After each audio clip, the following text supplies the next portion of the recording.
시편 51편에 있는 말씀을 제가 다시 읽어드리겠습니다. 하나님이여, 주의 인자를 쫓아 나를 긍휼히 여기시며 주의 많은 자비를 쫓아 내 죄가를 도말하소서. 나의 죄악을 맑게 시키시며 나의 죄를 깨끗이 제하소서. 어떤 죄를 씻어야 할까?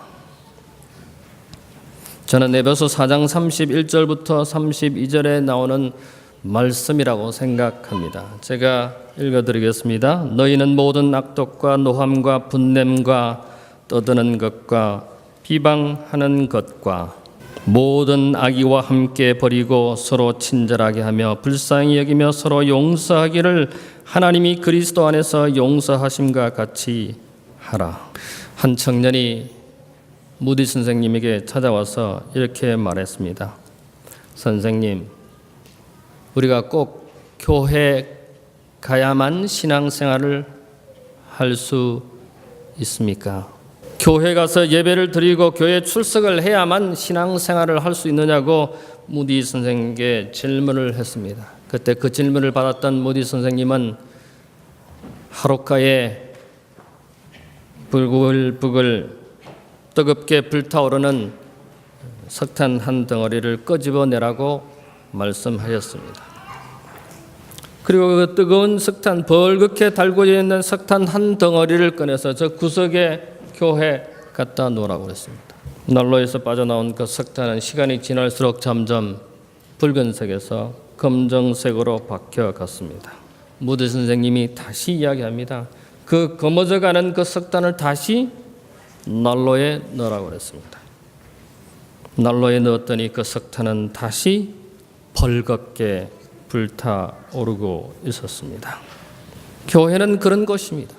교회에 오면은 어떤 일이 있어야 할까요? 교회는 어떤 사람들이 올까요? 일반적으로 말할 때 교회 가면은 실망하는 사람도 있습니다. 저도 그런 사람 중에 한 사람이었습니다.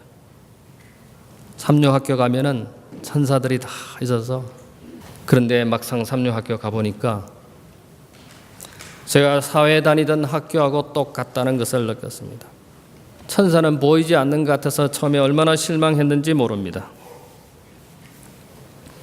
교회에 다 의인들이 앉아있는 것으로 생각하고 교회면 착각입니다. 우리가 사람들이 대화할 때, 이야기할 때 만나면 이야기하고 얼굴을 대하고 서로 이야기를 합니다. 서로의 처지를 이야기하고 또 때로는 다른 사람에 대해서 이야기하고 판단합니다. 평가하고 비평하고 정죄하고 심지어 심판하기도 합니다.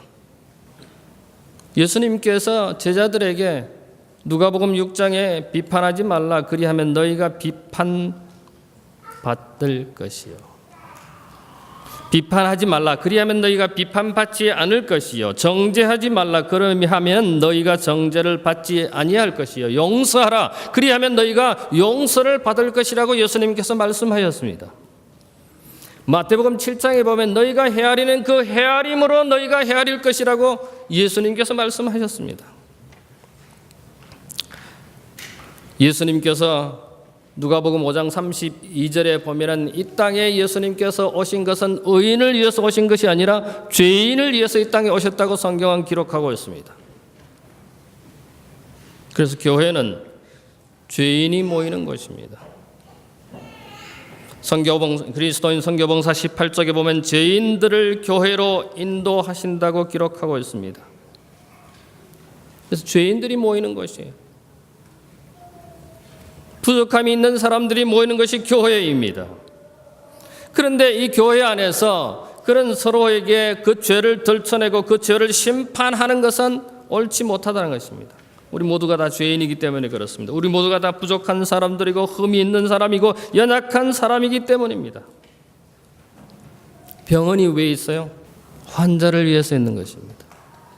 만약에 환자가 없다면 이 세상에 병원이 없을 것입니다. 학교가 왜 있어요? 모르기 때문에 배우기 위해서 학교가 있습니다. 그래서 학교에 가서 배우는 것입니다. 교회가 왜 있어요? 죄인이기 때문에 구원을 받기 위해서 교회에 오는 것입니다. 살아남는 이들 271쪽에 보면 죄인을 생명의 길로 인도하시는 사업을 교회에 맡기셨다고 기록하고 있습니다. 예수님께서 친히 마가복음 2장 17절에 예수께서 들으시고 그들에게 이르시되 건강한 자에게는 의사가 없고 병든 자에게라야 있느니라. 예수님은 언제나 문제 있는 곳에 계십니다. 예수님은 언제나 연약한 곳에 계십니다. 예수님은 언제나 어려움에 처해 있는 사람들에게 계시는 것입니다. 그래서 어떤 사람들은 이 기독교는 가난한 사람들을 위한 종교라고 그렇게 말합니다. 억압이 있는 곳에 예수님이 계시는 것입니다. 스트레스가 많아서 잔뜩 눌려져 있는 사람에게 예수님이 계시는 것입니다. 예수님은 이런 어려운 사람들, 어려운 장소에, 어려운 환경에 오시는 것입니다. 그래서 누가복음 빌립보서 2장 6절로부터 8절에 보면은 그는 근본 하나님의 본체이시나 하나님은 그 하나님과 동등하심을 취할 것으로 여기지 아니하시고 오히려 자기를 비워 종의 형체를 가지사 사람들과 같이 되셨고 사람의 모양으로 나타나셨습니다. 인간으로 이 땅에 오셨습니다. 신이 아닌 신의 자리를 벗어버리고 이 땅에 낮은 자의 모습으로 우리의 모습으로 이 땅에 오셨다고 성경은 기록하고 있습니다. 사람의 모양으로 나타나서 자기를 낮추시고 죽기까지 복종하셨다고 기록하고 있습니다. 그래서 우리 주님은 오늘 또 여전히 우리에게 이렇게 말합니다. 수고하고 무거운 짐진 자들아 다 내게로 오라. 마태복음 11장 28절에 그렇게 말씀하지 않았습니까? 왜 다 내게로 오라 합니까? 왜 내게로 오라 하는 것입니까? 내가 너희를 쉬게 하겠다고 약속하셨기 때문입니다. 못난 그대로 오라는 것입니다. 죄짐 그대로 갖고 오라는 것입니다. 빈손 들고 오라는 것입니다. 죄 있는 그대로 오라고 하는 것입니다. 연약한 그대로 오라고 하는 것입니다. 억눌린 그대로 주님께 나오라는 것입니다. 왜냐하면 이사야 49장 15절에 여인이 어찌 거쳐 먹는 자식을 잊겠느며 자기 태어난 아들을 긍휼히 여기지 않겠느냐. 그들은 혹시 있을지라도 나는 잊지 않겠다고 말씀하십니다. 심지어 시편 27편 10절에 내 부모는 나를 버렸으나 나는 너를 영화롭게 하겠다고 약속했습니다. 내게만 오면 쉼을 주고 평안을 주시겠다고 약속하시는 것입니다. 그래서 교회는 은혜가 있는 곳입니다. 고린도후서 6장 2절에 보면은 지금은 은혜 받을 만한 때라고 말합니다. 하나님의 은혜 없이 우리는 살 수 없습니다. 저희 설교를 준비하면서 제 과거를 되돌아봤습니다. 하나님의 은혜가 없었다면 오늘 나는 이 자리에 설 수 없다는 것을 고백하지 않을 수밖에 없습니다. 하나님의 은혜가 아니었다면 나는 살아있을 수 없고 하나님의 은혜가 아니었다면 오늘 이렇게 건강하게 살아갈 수 없다는 것을 고백할 수밖에 없습니다.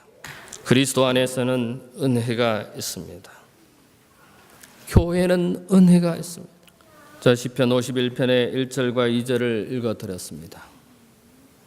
하나님이여 주의 인자를 쫓아 나를 긍휼히 여기시며 주의 많은 자비를 쫓아 내 죄가를 도말하소서. 나의 죄악을 맑게 씻기시며 나의 죄를 깨끗이 제하소서. 교회는 죄인이 오지만, 교회는 도움이 필요한 사람이 오지만, 교회는 연약한 사람이 오지만은 우리가 서로 함께 이해하고 협력하고 도움을 주는 우리 모두가 되어야 하겠다는 것입니다. 무슨 죄요? 51편에 시편 51편에 나오는 무슨 죄입니까? 에베소 4장에 나오는 너희는 모든 악독과 노함과 분냄과 떠드는 것과 비방하는 것을 모든 악의와 함께 버리라고 했습니다. 어떻게 해요? 서로 친절하고 불쌍히 여기며 서로 용서하기를 하나님이 그리스도 안에서 용서하심과 같이 하라 했습니다. 오늘 우리는 서로 불쌍히 여기고 서로 용서하고 서로 친절해야 하겠습니다.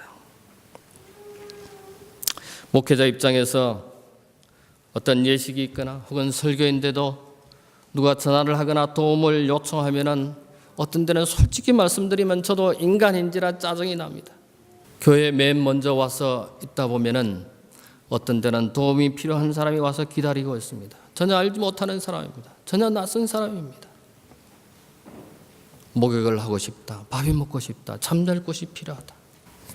과연 내가 그들에게 정말 따뜻하게 대했는가? 목사로서, 한 인간으로서, 한 그리스도인으로서 생각해 봅니다. 어떤 때는 교회에서 목회를 하다 보면, 행정을 하다 보면 짜증나기도 합니다. 실제로 저도 인간인지라 그런 마음이 생깁니다. 그런 행동이, 그런 어투가 나옵니다. 어쩔 수 없어요. 그러나 하나님 앞에 용서를 구합니다. 어떻게 저런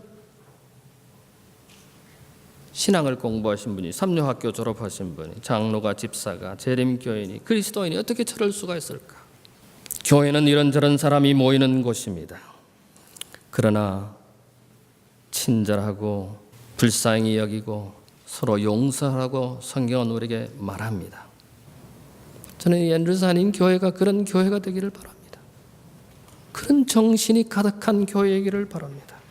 서로를 이해해주고 서로를 도와주고 서로를 사랑하고 서로를 용서하는 교회가 되기를 간절히 바랍니다. 교회는 그렇게 되어야 합니다. 저도 허물이 있고 우리 모두가 다 허물이 있는 사람들입니다. 연약함이 있는 사람들입니다. 서로를 이해하고 서로를 격려하고 서로를 배려하는, 저는 이 교회에 와서 잊혀지지 않는 설교들이 몇 개가 있습니다.